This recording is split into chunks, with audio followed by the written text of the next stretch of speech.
ദേ സുരേഷ് ഗോപിനെ കുറ്റം പറയാൻ വേണ്ടി സൂപ്പർ സാധനം കിട്ടിയിട്ടുണ്ട്. അത് കളഞ്ഞു കുളിക്കരുത്. ദേ കണ്ടോ, ദേ ഒന്നാമത്തെ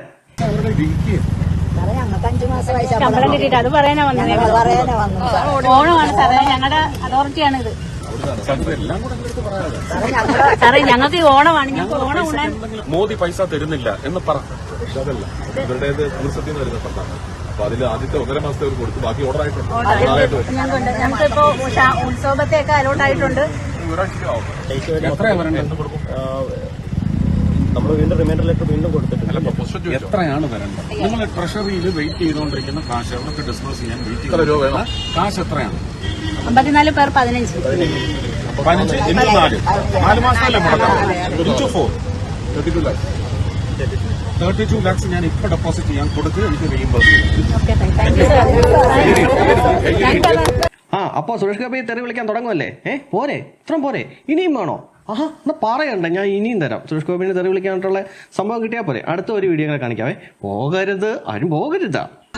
ഒരു 3 പേരെ നഷ്ടപ്പെട്ട ഒരു വീട്ടിൽ നിന്ന് ഒരു അമ്മ വന്ന് 7ാമത്തെ ദിവസം ഡിമാൻഡ് ചെയ്തപ്പോൾ മാത്രമാണ് നമ്മുടെ ഭരണകൂടം ഉണർന്നെന്നുള്ളതാണ് ഞാൻ ചിന്തിക്കുന്നത്. എനിക്ക് ഭ്രാന്ത് പിടിക്കുന്നു.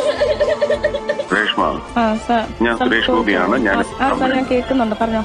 ഞാനിപ്പോ കൊല്ലം കമ്മീഷണറോട് സംസാരിച്ചിട്ടുണ്ട്. അവരിപ്പോ ഇതിനകത്ത് നേരിട്ട് ഇടപെടും. മതിയോ? സുരേഷ് ഗോപി സാറിന്റെ ഇടപെടൽ മൂലം ഹെലികോപ്റ്റർ വന്നു, നാവികസേന വന്നു. ഹെലികോപ്റ്ററിന് ഇറങ്ങാൻ വേണ്ടിയിട്ട് ഒറ്റ രാത്രി കൊണ്ട് ഹെലിപ്പാഡ് നിർമ്മിച്ചു. ഇതൊക്കെ സുരേഷ് ഗോപിയുടെ അഭ്യർത്ഥന പ്രകാരമല്ലേ? പോരെ സുരേഷ് ഗോപിനെ തെറി വിളിക്കാനായിട്ട്. അപ്പോൾ തെറി വിളികൾ അങ്ങോട്ട് നടക്കട്ടെ അല്ലേ?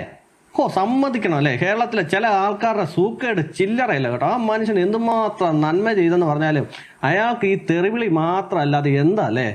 അങ്ങനെ ചെയ്യുന്നതിൻ്റെ ഒരു 10% ബാക്കി 19 ചെയ്യുന്നുണ്ടോ? ആ 19 എവിടെ പോയി ആർക്കെങ്കിലും അറിയാമോ? അവരുടെയൊക്കെ പേരെങ്കിലും അറിയാമോ ആർക്കെങ്കിലും? ഇവിടെ ഒരു മനുഷ്യന് നാട്ടുകാർക്ക് വേണ്ട കാര്യങ്ങളെല്ലാം കൃത്യമായിട്ട് ചെയ്യുന്നുണ്ട്. അങ്ങേർക്ക് ഇരിക്കപ്പുറതിയില്ല.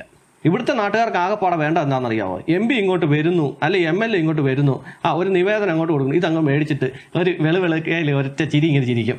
ഞാനിത് ചെയ്യാവേ, ഉടനെ ഞാൻ ചെയ്യാമെന്നും പറഞ്ഞുകൊണ്ട് ഇവർക്ക് വാഗ്ദാനം കൊടുക്കുന്നു. ഇത് മാത്രം മതി നമ്മുടെ നാട്ടുകാർക്ക്. ഇങ്ങനെ ഇളിച്ച് കാണിക്കുക, എല്ലാവരും കൈ പൊക്കി ഇങ്ങനെ കാണിക്കുക, നന്മമരമാണെന്ന് ചുമ്മാ പ്രകടിപ്പിച്ച് ഇങ്ങനെ നടത്തുക, എന്നിട്ട് നിവേദനം മേടിക്കുക, പോക്കറ്റിൽ വെക്കുക. ഇത് മാത്രം മതി നമ്മുടെ നാട്ടുകാർക്ക്. അല്ലാതെ കാര്യം നടത്തുന്ന ആൾക്കാരെ ആർക്കും കണ്ടുകൂടാ. പ്രത്യേകിച്ച് നമ്മുടെ കേരളത്തിലെ മാധ്യമങ്ങളാണെന്നുണ്ടെങ്കിൽ ഈ സുരേഷ് ഗോപിയുടെ നെഗറ്റീവ് മാത്രം എവിടെയാണെന്ന് തപ്പി ഇങ്ങനെ നടക്കുക. സാനിറ്റൈസർ ഇട്ട് കൈ കഴുകിയോ, പപ്പടം പൊടിച്ചോ, ഇതൊക്കെ എന്തുമാത്രം വാർത്തയാക്കി ഇവന്മാർ.